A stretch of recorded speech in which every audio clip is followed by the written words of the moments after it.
မလေးရှားမှာရေရှည်နေမှာဆိုလို့ရှိရင်မလေးရှား GP ရေုံကထုတ်ပေးထားတဲ့လိုင်စင်မမှန်သူလို့ခေါ်တဲ့မလေးရှားရေမောင်းလိုင်စင်လေးတော့ရှိထားတင်ပါတယ်။ဟုတ်လဲဆိုတော့မလေးရှားမှာ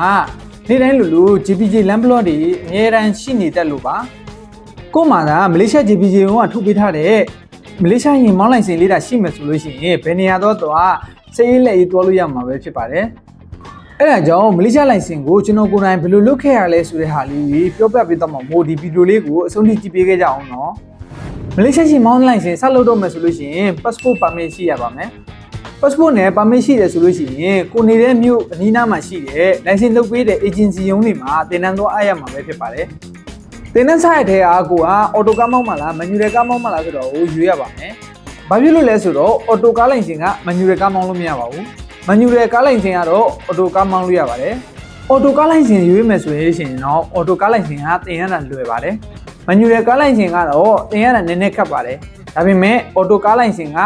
ဈေးနည်းနည်းပိုကြီးပါတယ်။ကားလိုင်စင်တစ်ခုတည်းမလုပ်ပဲဆိုင်ကယ်လိုင်စင်နဲ့နှစ်ခုတွဲလုပ်မယ်ဆိုလို့ရှိရင်ပိုပြီးတော့တန်ပါတယ်။ဆိုင်ကယ်မှာဆိုလို့ရှိရင်လည်း B2 နဲ့ B4 ဆိုပြီးနှစ်မျိုးရှိပါတယ်။ B2 က 250cc အထိပဲမောင်းလို့ရပြီးတော့ B4 ကတော့ 1000cc အထိမောင်းလို့ရတာပဲဖြစ်ပါတယ်။ကိုလုံးမဲ့လိုင်စင်ကိုရွေးပြီးသွားပြီဆိုရင်တော့တင်နန်းဆက်အပ်လို့ရပါပြီ။တင်နန်းတက်ရတယ်ဆိုလို့ဘာမှစိတ်မပူပါနဲ့။တင်နန်းနဲ့မှာတင်နန်းဆရာပြောတဲ့စကားတွေကိုအချိန်ပြည့်အောင်နားထောင်နေယူပါပဲ။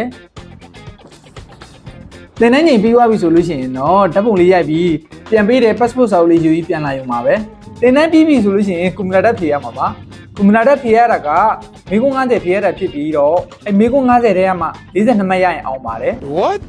မေကွန်း90ကလည်း GPG ကထုတ်ထားတဲ့မေကွန်း900ထဲကနေပြန်ပြီးကောက်လို့မေးထားတာဖြစ်လို့မေကွန်း900စလုံးကိုပိုင်နိုင်အောင်လေ့လာထားတယ်ဆိုရင်အောင်ကိုအောင်ပါတယ် Okay ကွန်ပျူတာတဲ့ကိုကြိုပြီးတော့လေ့ကျင့်နေတယ်ဆိုလို့ရှိရင်ကျွန်တော်တို့ mobile phone ထဲမှာရှိတဲ့ Play Store ကနေပြီးတော့ KPP 10ဆိုတဲ့ software လေးကို download ချပြီးတော့အဲ့မှာအစမ်းဖြေလို့ရပါတယ်ကွန်ပျူတာတက်ဖြေမယ်ဆိုလို့ရှိရင်ဘာသာစကားနှမျိုးရွေးလို့ရပါတယ်အင်္ဂလိပ်စကားနဲ့မလေးစကားပဲဖြစ်ပါတယ်ကိုကအင်္ဂလိပ်စကားကျွမ်းရင်အင်္ဂလိပ်လိုဖြေလို့ရပြီးမလေးစကားကျွမ်းရင်မလေးလိုဖြေလို့ရပါတယ်ကွန်ပျူတာတက်အောင်သွားပြီဆိုလို့ရှိရင်ကားမောင်းစတင်လို့ရပါပြီကားမောင်းစတင်တော့မယ်ဆိုလို့ရှိရင်ကိုကအော်တိုကားလားမန်နျူတယ်ကားလားပေါ်မူတည်ပြီးတော့တင်ရတာတွေမတူပါဘူးဘာဖြစ်လို့လဲဆိုတော့အော်တိုကားမှာတစ်ခုပိုတင်ရပါတယ် What ကားမောင်းတင်ရင်တော့ကို့ကိုတင်ပေးတဲ့ဆရာတယောက်ကဘေးကနေထိုင်ပြီးကားမောင်းတင်တဲ့ကွင်းထဲမှာရောလမ်းမကြီးမှာပါထွက်ပြီးတော့တင်ရမှာပါကားမောင်းတင်တဲ့ကွင်းထဲမှာတင်ရမှာတွေက APK လို့ခေါ်တဲ့ကားအင်ဂျင်နဲ့ကားပြင်ပိုင်းအကြောင်းတွေရယ် ISN လို့ခေါ်တဲ့ကားတွင်းပိုင်းရဲ့ကားတိုင်ကွက်ကအချက်ပြတ်မျိုးတွေအကြောင်းတွေပဲဖြစ်ပါတယ်အဲ့နှစ်ခုကိုအရင်တင်ရမှာဖြစ်ပြီးတော့အဲ့နှစ်ခုကနှုတ်တိုက်ပဲဖြေရမှာဖြစ်ပါတယ်ကွင်းထဲမှာတင်ရမယ့်ဟာတွေကဘူကစ်လို့ခေါ်တဲ့တောင်ကုန်းအတက်ကလေးရယ်ပါကင်စီစီလို့ခေါ်တဲ့ပါကင်ထိုးတာရယ်တီကပင်ဂျရူလို့ခေါ်တဲ့သုံးတောက်အကွေ့ရယ်ဇက်လို့ခေါ်တဲ့ဇက်အကွေ့ရယ် S လို့ခေါ်တဲ့ S အကွေ့ရယ်ဒီ၅ခုကအော်တိုကားမန်နျူရယ်ကားကိုတင်ရတဲ့ဟာတွေပါနောက်ဆုံးတစ်ခုကအော်တိုကားတွေပိုတင်ရတဲ့ဟာလေးပေါ့သူကပန်ဂျာကန်လို့ခေါ်တဲ့ထစ်ကလေးကနေပြီးတော့အလေကောင်ကတိုင်ကိုမထိအောင်တက်ကြတဲ့ဟာလေးပါကွင်းထဲမှာတင်ပြီးသွားလို့ရှိရင်လမ်းမကြီးမှာပါထွက်ပြီးတင်ရမှာပါကွင်းထဲမှာရောလမ်းမကြီးမှာပါကိုကကျွမ်းကျင်ပိုင်နိုင်သွားပြီဆိုလို့ရှိရင် GPG တက်ဖြေလို့ရပါပြီ GPG တက်ဖြေတဲ့က APK ရဲ့ ISN ကိုနှုတ်တိုက်ဖြေပြီးမှကွင်းထဲမှာလက်တွေ့မောင်းပြရမှာပဲဖြစ်ပါတယ်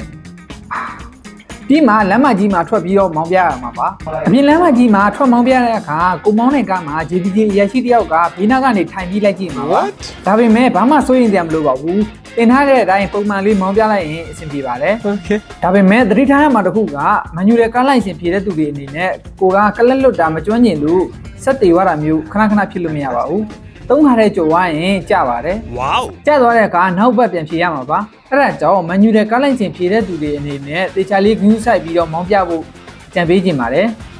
အောင်မရလို့အောင်တယ်ဆိုလို့ရှိရင် GPJ ရုံးကိုသွားပြီးအောင်လက်မှတ်လေးရဲ့ passport permit လေးပြပြီးတော့လိုင်စင်ကိုကိုယ်တိုင်သွားထုတ်လို့ရပါပြီ Okay အဲ့ဒီနေရာမှာကြိုတင်ဆောင်သွားရမယ့်အရာကဘန်ကတ်ပါ။ဘာဖြစ်လို့လဲဆိုတော့ GPJ ရုံးထဲမှာလိုင်စင်ဘူးကိုငွေသားပေးလို့မရပါဘူး။ဘန်ကတ်နဲ့ပဲပေးကြရတာပါ။အဲ့ဒါကြောင့်ကို့မှာဘန်ကတ်မရှိဘူးဆိုလို့ရှိရင်ဘန်ကတ်ရှိတဲ့တငယ်ချင်းတယောက်ကိုခေါ်သွားပြီးတော့ရှင်းခိုင်းလို့ရပါတယ်။နောက်ထပ်မလေးရှားနဲ့ပတ်သက်တဲ့ဘူတူရဲရတဲ့အကြောင်းအရာတွေကိုတင်ပေးသွားမှာမို့ကျွန်တော်ရဲ့ channel လေးကို like and subscribe နှိပ်ပေးခဲ့ကြပါအောင်နော်။နောက်ထပ်မလေးရှားနဲ့ပတ်သက်တဲ့ဘယ်လိုအကြောင်းအရာတွေကိုသိချင်လဲဆိုတာ comment မှာမှန်သွားခဲ့လို့ရပါတယ်။ဗီဒီယိုလေးကိုအဆုံးထိကြည့်ပြီးတဲ့အတွက်ကျေးဇူးအများကြီးတင်ပါတယ်ခင်ဗျာဒီဗီဒီယိုလေးကတော့ဒီလောက်ပါပဲနောက်ဗီဒီယိုမှာပြန်လည်ဆုံတွေ့ရမယ်အားလုံးပဲ bye bye